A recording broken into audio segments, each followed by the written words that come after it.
Welcome to this new video where I will present you our latest pattern of this Parisian café.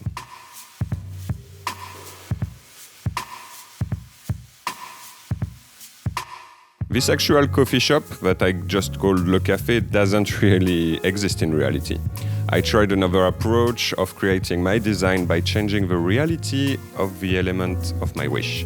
So basically the base of the shop is a real shop, but I changed the emplacement of some objects and the architecture and changed the name of the cafe basically. I've been very inspired and I called it Le Café. So that's how inspired I was for the name. But that's the freedom that we feel while we create our own design.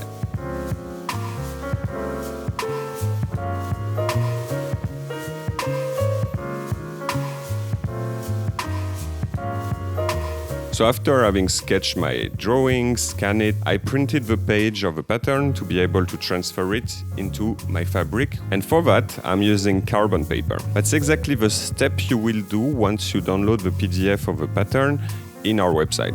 I will put you the link in the description of the video. Carbon paper is for us the best type of transfer method for architectural design that we do. We made a full tutorial here on YouTube, so I will link it to you. And it's really funny because when I was transferring this design, it really reminded me of the time where Eileen and I were living in Paris, going to terraces, embroidering a bit, talking and have a good coffee. We are also a lot of people who will stop us and observe what we do and start a discussion. Once I transfer the pattern, I put my hoop in my embroidery stand. It's good for my back and my shoulder, but it's also great for your eyes and that you don't get dizzy while watching me doing the embroidery.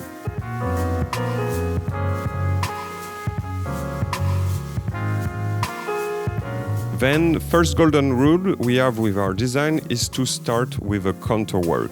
The second is essential for keeping your fabric clean, is to start on the bottom corner of your embroidery. So let's say I am right-handed. Make sure that if you are right-handed like me, make sure to start your embroidery from the bottom right to the top and continuously go towards the left. And if you are left-handed, just make the inverse. It avoids you simply to smear out the carbon all over the fabric and create ugly spots. And by the way, coming back to my memories, we were doing our first physical workshops in Parisian cafes as we didn't have space of our own. And we had a very small apartment. So we had to do several small workshops to not invade the whole cafe and let some space for the others. Oh yeah, by the way, you might face some challenges like I'm facing right now. The fabric I'm using right now is a mix of cotton and linen. I really love it, but for some reason, the carbon don't really love it the same way as I do. Despite I push my pen quite hard while transferring, it doesn't show everything. But in that case, as I drew the design, I'm not really afraid of going forward with it. But if it happens the same for you, I really encourage you to start over and make another transfer and make sure to push harder with your pen. Also, we usually advise cotton canvas, which never makes this problem at the first place. So if you are unsure of which material to take, you just scroll on the description of a video and usually I put the list of the material we are using. But we also have a very nice full page dedicated to materials with our recommendations on charlesandeileen.com. I don't know for you, but jazz and Paris fits together. That's why you hear a lot of jazz in our channel.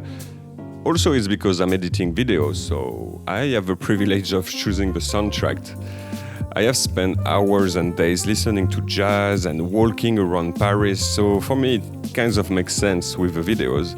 You could ask Eileen. Every street of Paris is not really a mystery to me. I don't know if I have some kind of obsession or anything, but since I'm a kid, I learned basically any street names there. So I can tell you all. Maybe almost all. So far you can see that I always use backstitch, even for the chairs and the tables. The trick here to make the smoothest line is to make very short stitches on curve and small details. Then if you decide to go quick and make bigger stitch, automatically it will create something not really nice, quite ugly, and yeah, the lines will not be nice.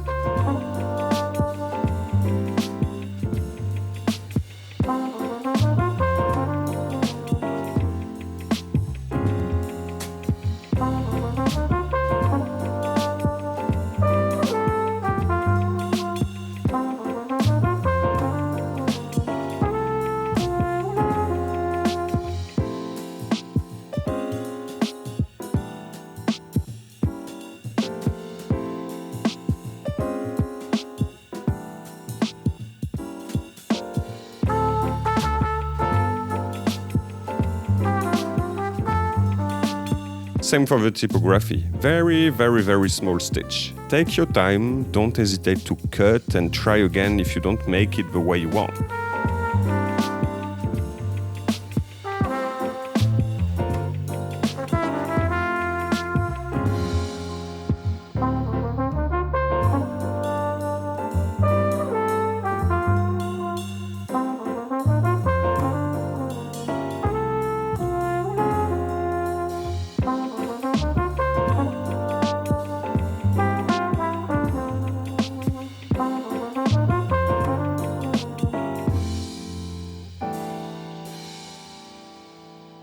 To fill out surfaces with satin stitch, usually more strands is easier. But as the overall design is one strand with my contour lines, I like to keep it few strands, maybe 1 or 2 or 3. And what I want to avoid is to mix too much different type of volume, so I really want to keep the piece neat and clean.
Oh yeah, you'll face another challenge, but it might be very easy for you though, so it will be alright.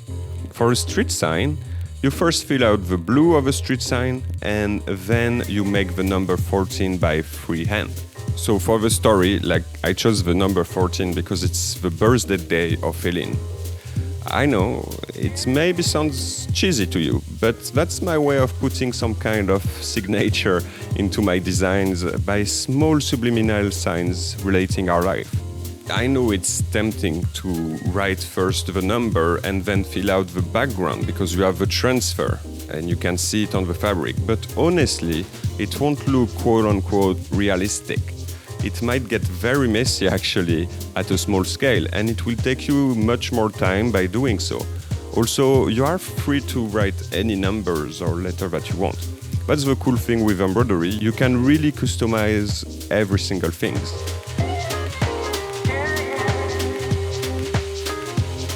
For the plants, I use the different brands, actually 3 of them, to create some graphical dynamic to my pots and avoid to make it flat. But don't worry, you get all the color detail in the pattern, of course.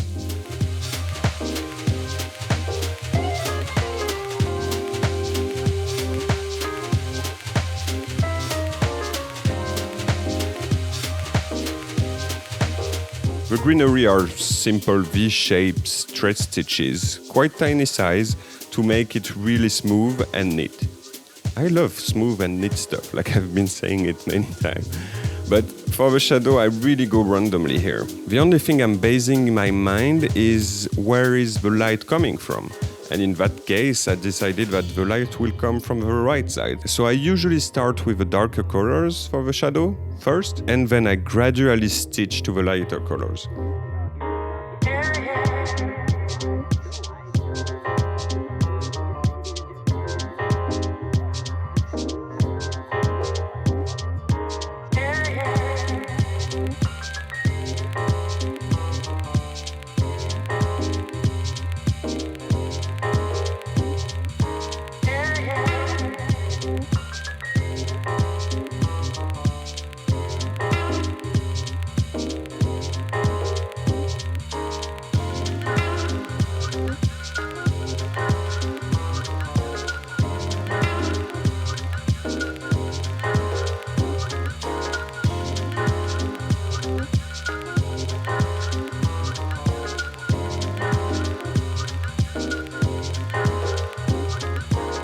Then for flowers, to make it really pop, I contrast it by taking full strands and making one knot to create a nice and volume knot.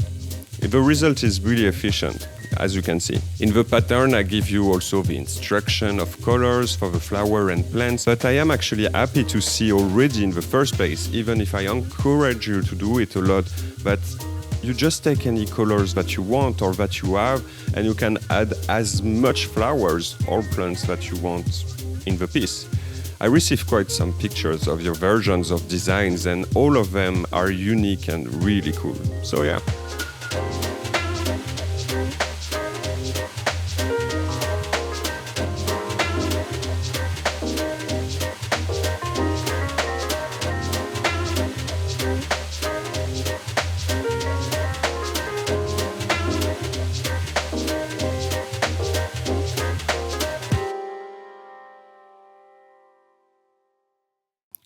Voila.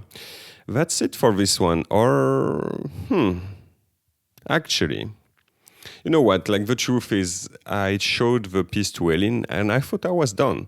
But when we saw this embroidery together and we looked at it, sometimes you look at your piece a bit longer to see, is that done?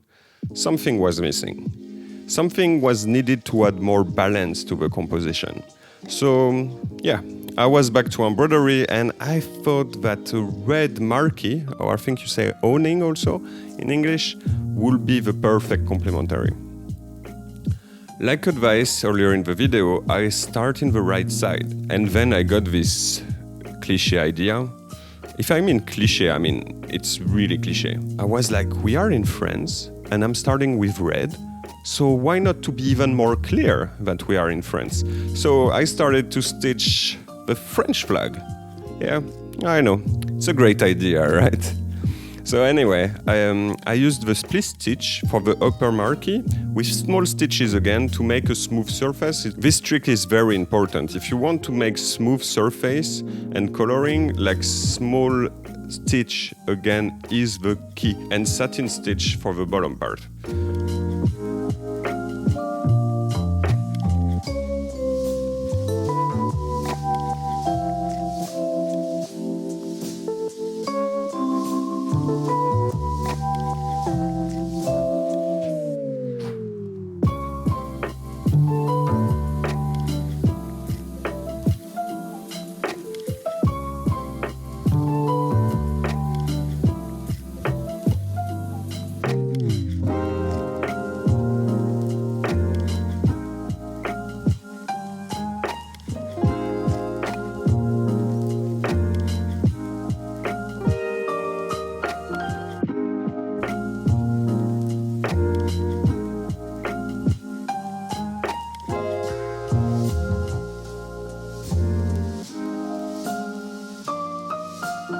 And now, that's basically it.